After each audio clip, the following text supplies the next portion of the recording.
조갑제 TV 시청자 여러분 안녕하십니까. 2025년 5월 27일 오전 11시 30분입니다. 오늘 실시된 여론조사만 공개를 할 수가 있습니다. 그래서 여러 여론조사가 어제 오늘 내일 막 쏟아져 나올 겁니다. 근데 대충 두 가지 흐름이에요. 김문수, 이재명 격차가 20%, 15% 이렇게 좁혀져 가지고 최근 조사에서는 10%포인트 이내로 더 좁혀졌다는 여론조사가 있는가 하면은 좁혀지기는 좁혀졌는데 그 격차가 여전히 14%, 15% 또는 18%이다 하는 두 갈래로 나뉩니다. 그런데 그 여론조사 기관의 신뢰도나 과거 이 성적을 보면은 14%, 15% 정도로 보는 그 격차가 보는 여론조사 기관의 신뢰도가 높아요. 높다는 것은 무슨 의미냐 하면은 그동안 과거의 성적표 또 계속 꾸준하게 조사를 했느냐 그러면 이제 축적된 자료가 많습니다. 동시에 정확도가 아주 높은 방송 3사 출구 조사에 참여한 여론조사 기관이냐 그리고 표본수가 많으냐 1000명 한 것보다는 2000명, 3000명 한 게 정확하다고 보는 게 맞습니다. 그리고 중요한 게 요새 이념 성향이라면 진보, 중도, 보수 이렇게 나오는데 이 보수가 적극적으로 여론조사에 응한다 해서 보수 과대 표집 또는 과대 대표 현상이 있습니다. 그 말은 반대로 진보는 과소 대표가 되고 있다는 이야기입니다. 이 부분에 대해서 정확성을 기하고 있느냐 이렇게 종합적으로 보면은 저는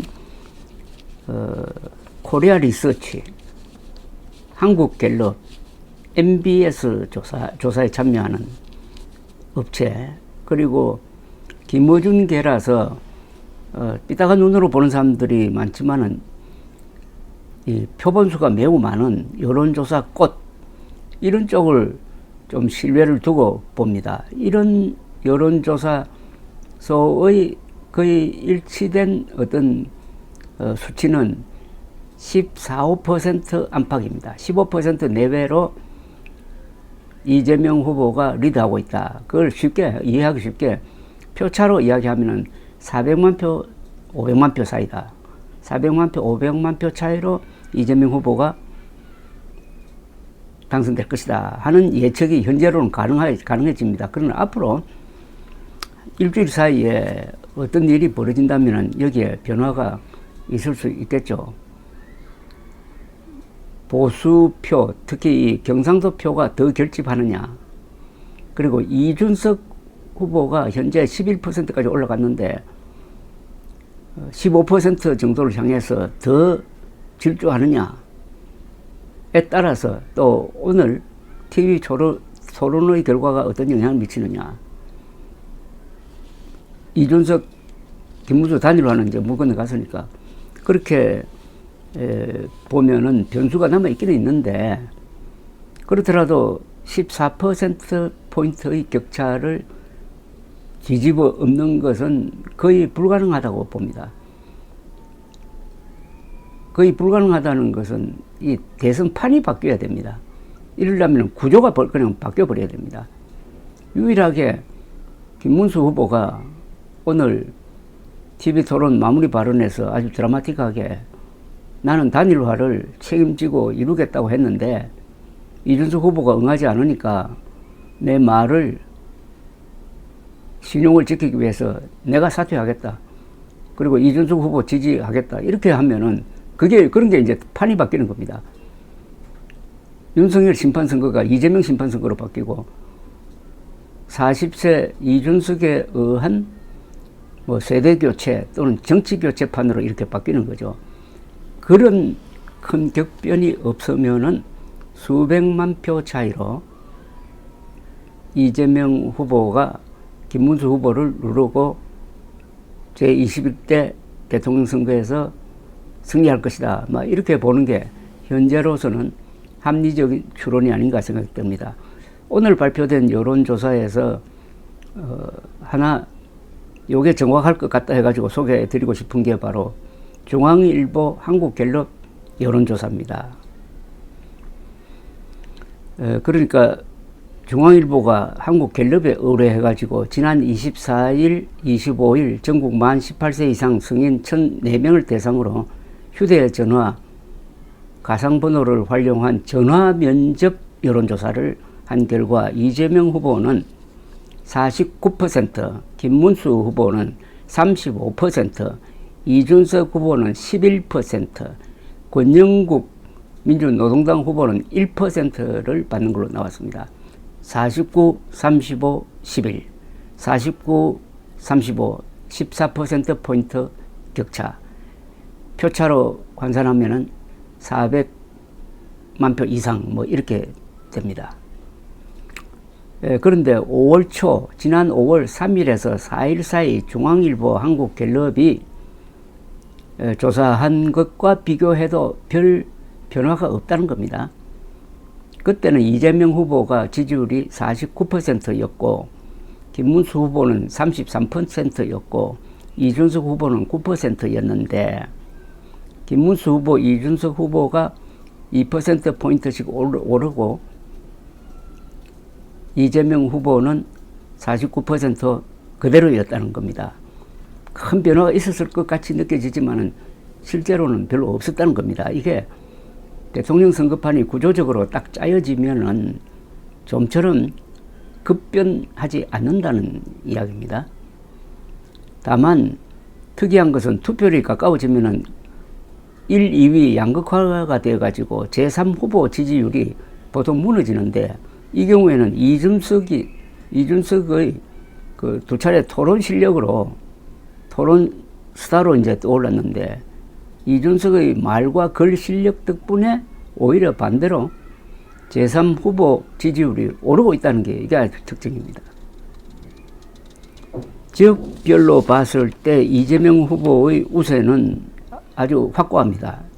이재명 후보는 최대 승부처인 서울에서 46%, 인천 경기에서 52% 등 수도권에서 50% 안팎의 지지율을 얻었습니다.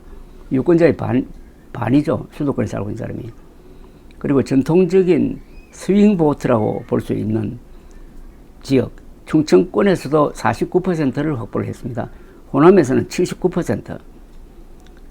반면 김문수 후보가 앞선 지역은 대구, 경북 49%, 부산, 울산, 경남 47%, 그러니까 경상도 지역뿐이었습니다.